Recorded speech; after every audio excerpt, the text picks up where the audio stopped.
সাতক্ষীরার আশাশুনিতে আছেন সহকর্মী মমতাজ আহমেদ বাপি। এছাড়া এই বিষয়ে আলোচনার জন্য খুলনার নূরনগরে আছেন সহকর্মী আব্দুল্লাহ মামুন রুবেল। তার সঙ্গে যুক্ত হচ্ছেন পানি উন্নয়ন বোর্ডের দক্ষিণ পশ্চিমাঞ্চলের অতিরিক্ত প্রধান প্রকৌশলী বিদ্যুৎ কুমার সাহা। শুরুতেই যাচ্ছি বাপির কাছে। আধা কিলোমিটার পূর্ব দিকেই রয়েছে ঝুঁকিপূর্ণ ভেড়িবাঁধ। এই ভেড়িবাঁধের উপরে দাঁড়িয়ে আমরা এখন দেখাতে চাই যে ভাঙনের কি ভয়াবহতা। ভাঙনের এই ভয়াবহতার মধ্য দিয়েই চলছে এলাকাবাসীর আতঙ্ক। এলাকাবাসী বলতে চায় তাদের এই নদী গর্ভে চারটি বাড়ি ভেঙে নদী গর্ভে চলে গেছে। এখন যেটুকু আছে, যদি এই ভেড়িবাঁধ ভেঙে যায়, আগামী সামনে 4 দিন পরে একটি পূর্ণিমার গণ আছে, সেই পূর্ণিমার গণে যদি ভেঙে যায় তাহলে তা আবারও সর্বস্ব হারিয়ে ভেসে যাবে, প্লাবিত হবে সর্বস্ব। এই প্লাবনের হাত থেকে বাঁচতে তারা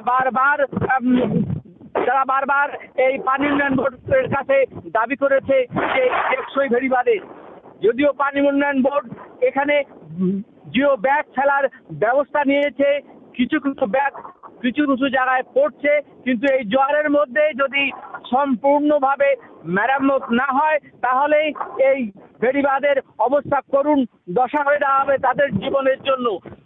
এ ব্যাপারে আমরা পানি সম্পদ মন্ত্রণালয়ের সচিব নাজমুল আহসান আমাদেরকে জানিয়েছে, ইতিমধ্যে সাতক্ষীরার 23টি ঝুঁকিপূর্ণ ভেড়িবাঁধের জায়গা নির্ধারণ করা হয়েছে, যা সামনের বর্ষার আগেই মেরামত করা হবে বলে তিনি আমাদেরকে অবহিত করেছেন এবং এই কাজে কোনো ত্রুটি থাকবে না বলেও তিনি আমাদেরকে জানিয়েছেন। পানি উন্নয়ন বোর্ডও এখানে কাজ করবেন এই আশাবাদ ব্যক্ত করেছে গ্রামবাসীর সাথে, কিন্তু গ্রামবাসী আতঙ্ক কাটেনি। গ্রামবাসী আতঙ্কিত। তারা বলছে যে তাদের চারটি বাড়ি এই নদীগর্ভে বিলীন হয়েছে। আবারও যদি এই বাঁধ ভেঙে নদীগর্ভে বিলীন হয়, বর্তমানে এই 13 ফুট বেড়িবাঁধের মাত্র 3-4 ফুট বাকি আছে, সবটাই তলিয়ে গেছে এই নদীগর্ভে। এই ছিল সাতক্ষীরার আশাশুনি উপজেলার বিচট ভেড়িবাঁধ থেকে সর্বশেষ ঝুঁকিপূর্ণ পরিস্থিতির সর্বশেষ।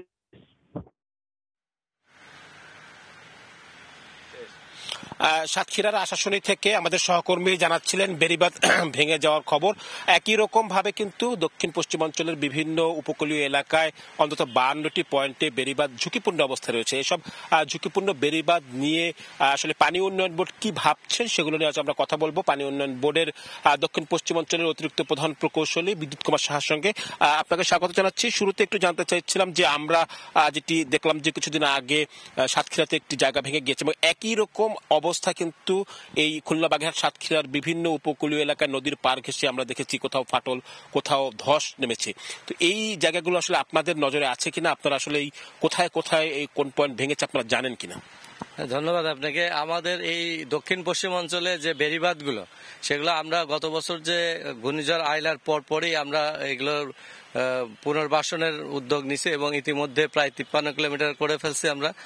আর বাকি যেটা আছে সেটাও আমাদের কাজ চলমান আছে। আমরা এই মুহূর্তে কিছুক্ষণ আগে আমি খবর পেলাম, আমরা যে একটা 48টা পয়েন্টে আমরা ঝুঁকিপূর্ণ আমরা চিহ্নিত করে এটা বোর্ডকে জানাইছিলাম এবং আমাকে অনুমোদন দিচ্ছে। এটা এই সপ্তাহের মধ্যে টেন্ডার করে আমরা কাজ করে ফেলবো এই শর্ট নোটিশে, 10 দিনের নোটিশে।